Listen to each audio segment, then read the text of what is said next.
pag nagpunta kayo sa Iligan, make sure to try their famous Iligan lechon. Ayan ang kanilang lechon, perfect with atsara and puso.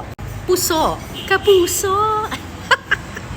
So yung lechon ng Iligan, kaya daw masarap kasi ang dami niyang tanglad, onion leeks, sibuyas, garlic, bell pepper inside.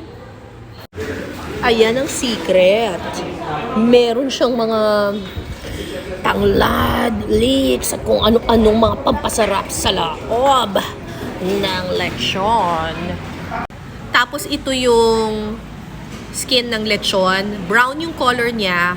Kasi bukod sa ni-roast siya, pinahiran ito ng water mixed with parang muscovado sugar na super duper pure na matamis siya pero mapait-pait ng kaunti.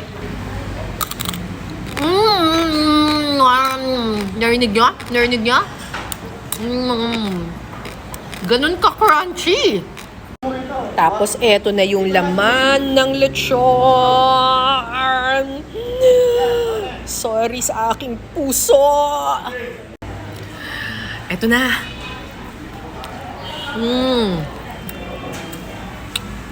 Hindi mo na kailangan lagyan ng sauce kasi habang linamnam na niya, may lasa na siya, may alat-alat na siya ng kaunti. Ang lambot. Ang sarap. Makasalanan.